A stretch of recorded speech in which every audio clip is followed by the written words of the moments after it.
So you're thinking, hey, I'm going to save a bunch of dough if a realtor isn't involved in my home buying. Well, maybe, but first, that assumes that the owner-seller isn't going to jack up the price to make a bigger profit. Hey, I hear you have a house for sale. Sure do. Come on in. So you want to compare homes for sale by owner with similar homes for sale through an agency. That will give you the real value.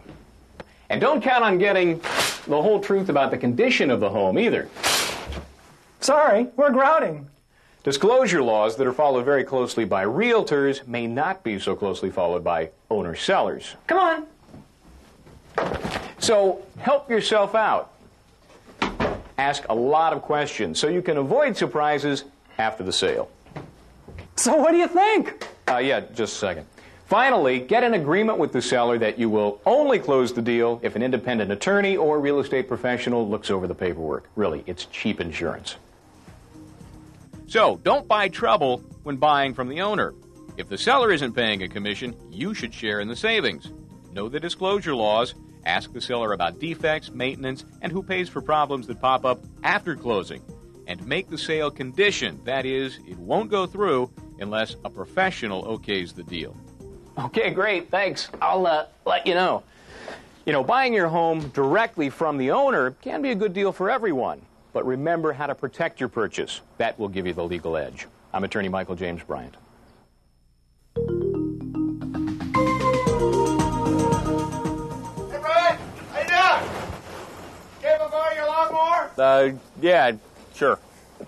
Loaning out your stuff. Can being neighborly be a mistake?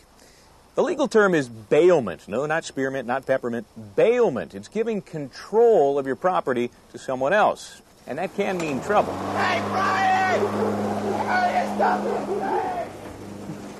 If your neighbor plows over somebody else's property, or worse, you could be blamed. If your neighbor hurts himself, or someone else, you could be blamed. Why? Well, the law puts some responsibility on you to make sure the stuff you lend out is safe and to make sure your neighbor knows how to use the stuff that's been borrowed. I wouldn't touch that.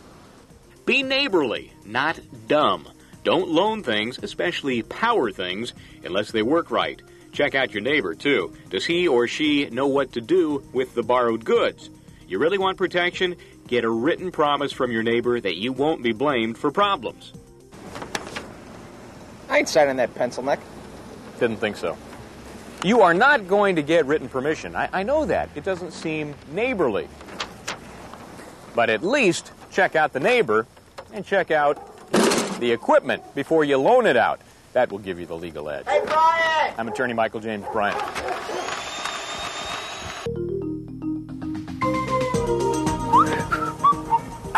What the? A sprinkler hidden in the bushes just outside my front door.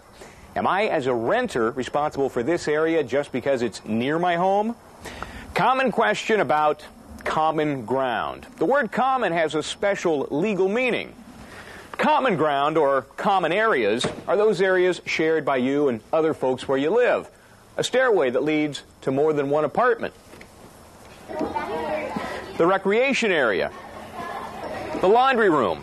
These areas are not your problem. The landlord is in charge of and responsible for common areas. And it's the landlord who keeps these areas clean, makes repairs, warns of dangers.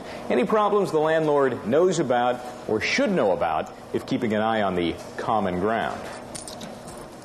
Figuring out the common problems where you rent.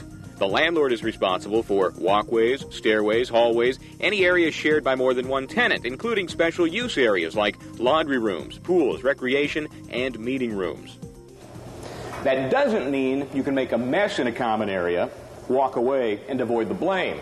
That's still on you. Otherwise, the landlord is the guy responsible for common areas. Understand that, and you'll have the legal edge. What's the... Do you mind? Sorry. I'm attorney Michael James Bryant.